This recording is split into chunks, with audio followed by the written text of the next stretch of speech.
Hello everyone, I'm Dr. Hannah Cornwell from the University of Birmingham, and in today's lecture we're going to be looking at the Roman concept of peace and what it can tell us about Roman imperialism and the management of empire. But before we get to the Roman world, I'd like to start with an episode of Doctor Who. In the episode, The Eaters of Light, the Doctor and Bill travel to 2nd century AD Scotland to learn what happened to the 9th Hispanic Legion. When they encounter the local inhabitants, their leader pulls no punches in giving their verdict on the Romans. Let me tell you about the Romans. They are the robbers of this world. When they've thieved everything on land, they'll rob the sea. If their enemies are rich, they'll take all they have. If their enemies are poor, they'll make slaves of them. Their work is robbery, slaughter, plunder. They do this work and they call it empire. They make deserts and they call it peace. A brutal critique on Rome as an imperial power from the experience of those conquered. But this is not a modern critique and interpretation. In fact, these words were written by a Roman senator and historian called Tacitus, and come from a work he wrote in honour of his father-in-law, Gnaeus Julius Agricola, who was governor of Roman Britain in the late 1st century AD. These words come from a speech which Tacitus put in the mouth of the Caledonian chief Calgacus before a major battle in AD 83, which resulted in the Romans massacring 10,000 of the opposition. Nor is this the only instance of a Roman writer putting words into the mouth of a figure who stands in opposition to Rome, words that seem to reveal the dark underbelly of Roman imperial power. And here we have a list of historical figures who were opponents of Rome and the dates that they were active. Now, it's important to realize that the speeches they gave, and in the case of Mithridates of Pontus, the letter he wrote, are not their own words, but the words put in their mouths by Roman authors who are often writing after these figures were active in their opposition.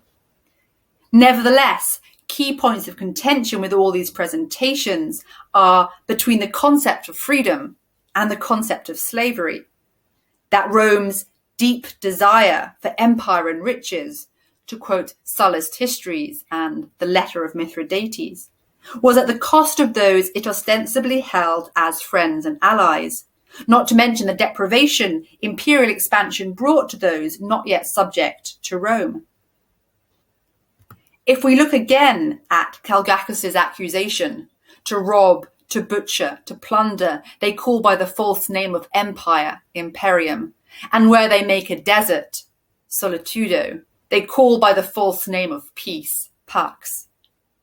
We can see the emphatic message of the lie of Roman imperial peace. The claim of imperium and pax is as facade for the desolation brought about as a result of Rome's violent abuse of power. But why would Roman authors provide such negative voices on the nature of Roman power and expose the truth of imperialism?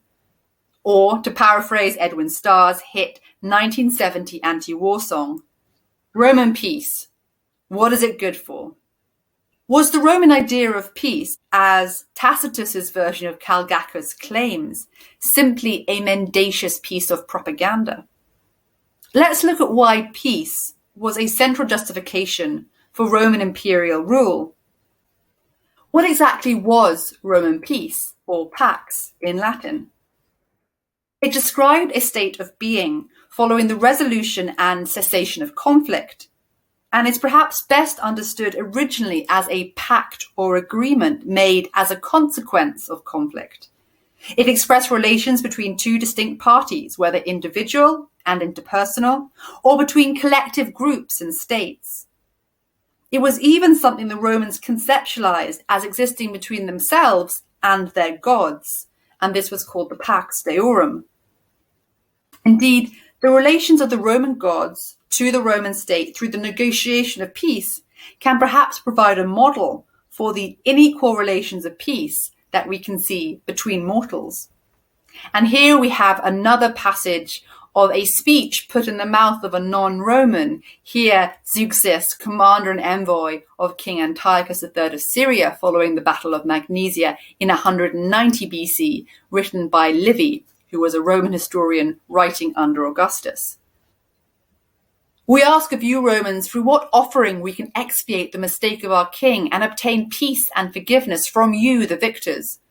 Always with the greatest spirit you have given pardon to conquered kings and peoples. How much more great and more placatory ought you to be in this victory, which has made you masters of the world. You ought now to set aside fighting with all men and, like the gods, protect and spare the human race. For the Romans, then, peace indicated the successful termination of war from a position of superiority. This is clearly demonstrated through the practice of the closing of the gates of Janus. The late Republican antiquarian Varro tells us that a principle was established whereby the doors of the temple would always be open except when there was no war.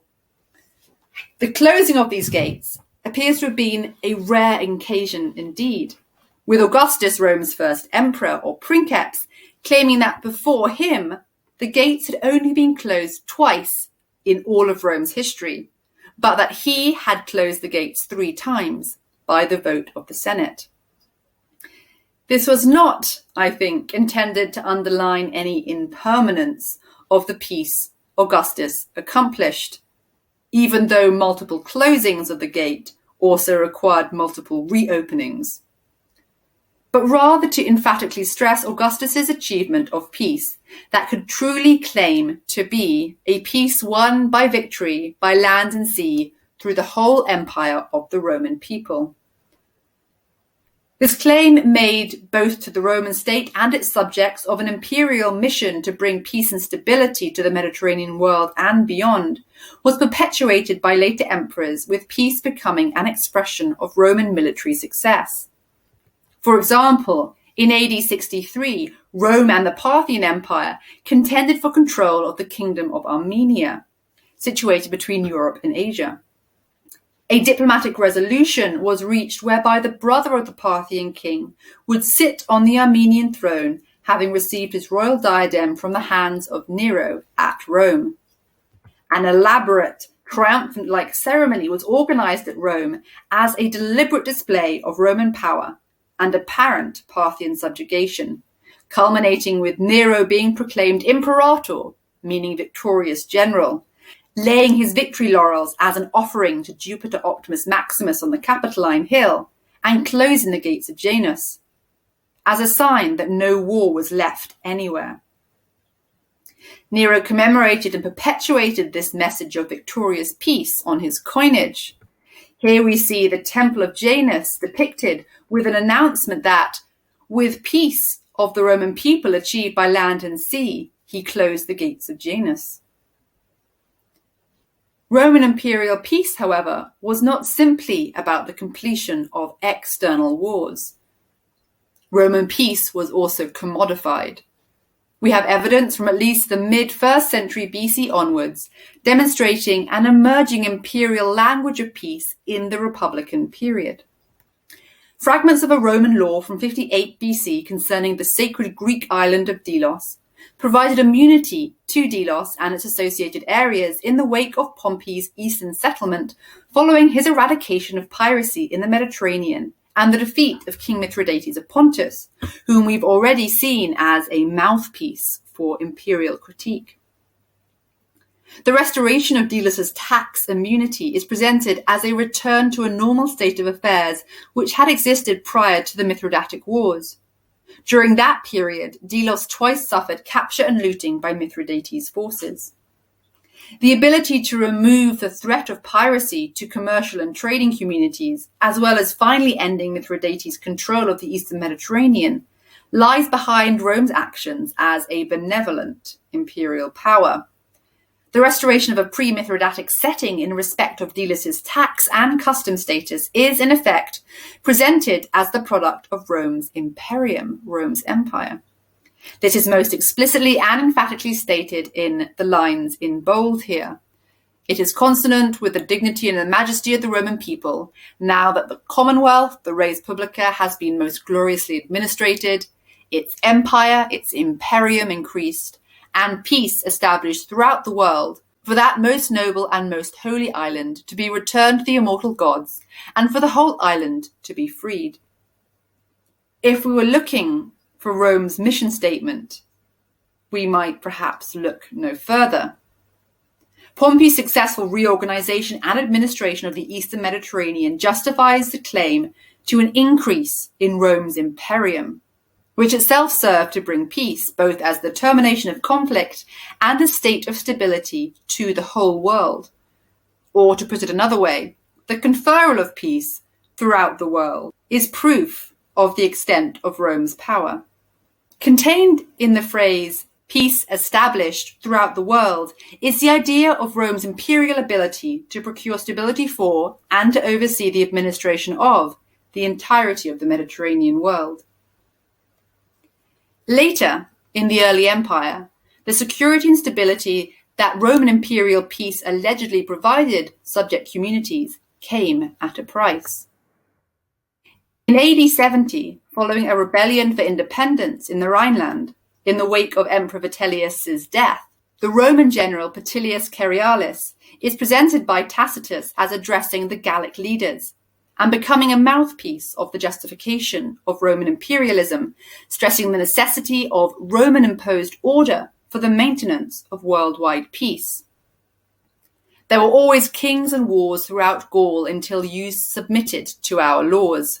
We, although we have been so often provoked, have imposed on you by the right of victory only that through which we might preserve peace.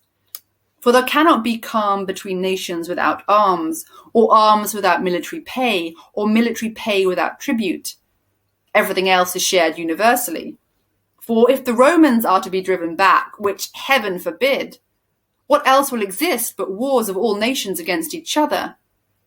By the fortune and discipline of the 800 years this framework of empire has sustained, which cannot be shattered without the destruction of those who try to shatter it. But this will be the greatest crisis for you who possess gold and resources, the main causes of wars. So then love and nurture peace and the city, which we obtain as victors and vanquished with the same right. Here Tacitus has Cerialis stress the necessity of taxation as the bedrock of stability in the provinces.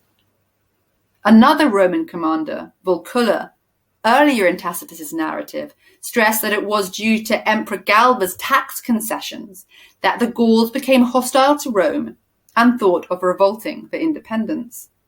Now they are enemies because the burden of their servitude is light. When we have despoiled and stripped them, they will be friends. Rome's message in this context is clear. The taxation of the provinces was what enabled the preservation of internal stability and maintained the framework of empire, which gave Gaul access to Rome's protection. Tacitus, in the speech of Cerialis, stressed the interconnectivity of empire as a mutually beneficial and dependent state of being, a message of imperial justification which foregrounds peace as the overarching value of the Roman Empire to all who participated in it. Here the benefits of imperial rule are paid for by taxes. Yet even in the Roman Republic, the abuse of imperial rule was acknowledged. It is both ironic and yet also a testimony of the rhetoric versus the practice of empire, that one of the consuls of 58 BC, Lucius Calpurnius Piso, whose law secured immunity for Delos, was only a few years later violently attacked by Cicero in his speech concerning the consular provinces for his treatment of Macedonia. I come to the case of the provinces themselves, of which Macedonia, which was formerly fortified not by towers built, but by the trophies erected by numbers of our generals, which had long ago been reduced to a state of peace by many victories and triumphs, is now so harassed by the barbarians who are not allowed to rest in peace. in consequence of the avarice of the late consul, and here he's referring to Piso, that the people of Thessalonica, placed in the lap, as it were, of our empire, are compelled to abandon their town and to fortify their citadel. That military road of ours, which reaches all through Macedonia as far as the Hellespont, is not only infested by the incursions of the barbarians, but is even studded with and divided among Thracian encampments. And so those nations which had given large sums of money to our illustrious commanders to purchase the blessings of peace, in order to be able to replenish their houses which have been thus drained, instead of the peace which they had purchased, have waged against us what is little short of a regular war. Here we can see an awareness of the violent excesses of Roman imperialism, damaging not just Rome's allies, but also its own political system, as well as the competitive dangers which ultimately led to civil war, sweeping up countless Mediterranean communities in the conflict. The conclusion of civil war between young Caesar, who would become Augustus, and Marcus Antonius was celebrated as an achievement of peace on behalf of the Commonwealth. This is a central message of a victory monument set up at Nicopolis, which literally means victory city, established by Augustus on the site of his army's camp at the Battle of Actium against Antonius and Cleopatra. Here we can see a reconstruction of the monument as well as the monumental Latin inscription, which claims that Augustus waged war on behalf of the Commonwealth, the res publica in this region, consul for the 5th time, imperator for the 7th time, with peace won over land and sea. Perhaps the culmination of Augustan rhetoric on peace can be seen in the senatorial monument, which established a true cult of peace. The monumental altar set up at Rome was not just dedicated to peace, but to Augustan peace, Pax Augusta, explicitly associating the achievement of peace with the person of the emperor. Given the impact that Roman Republican imperialism had, Augustus' celebration of his completion of a war waged on behalf of the Commonwealth as the achievement of peace over the whole world provided, at least for some, an easy pill to swallow. Notably, the Koinon, or the Provincial Assembly of Asia Minor, passed decrees celebrating Augustus as a saviour and peacebringer, explicitly recognising and acknowledging the language of peace as the appropriate medium through which to express loyalty to the emperor. In 9 to 8 BC, he is described in a decree which proposed to start the new year in Asia Minor on his birthday as one who put an end to war and will order peace. And in a later decree, his extraordinary benefactions are seen in the fact that land and sea are at peace and the cities flourish with good order, concord, and prosperity. This acceptance of an Augustan idea of peace also filtered down to the local level, as an inscription set up by the demos, the people of Caesarea Marina in Asia Minor, illustrates. Dedication was to Imperator Caesar Divus, son of a god, Augustus, in the name of Augustan peace.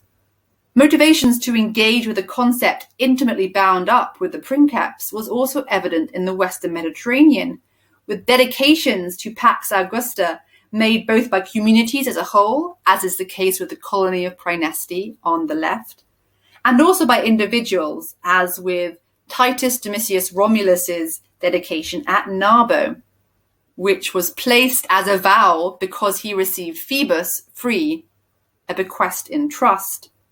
And here, in terms of Romulus's public presentation, he is ostensibly accepting the idea of Augustan peace as the condition relevant to the manumission of Phoebus. Once again, there is an awareness of the languages of peace being an appropriate medium through which to engage with a Roman discourse of power, which had not existed, or not in such an explicit form, in the latter half of the 1st century BC.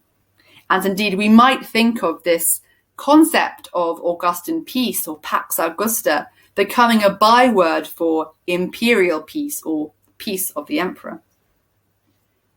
We saw that Tacitus's speech of Cerealis offered an imperial justification of empire in terms of peace as a product and prize of all, conquered and conqueror, who participated in Roman imperialism.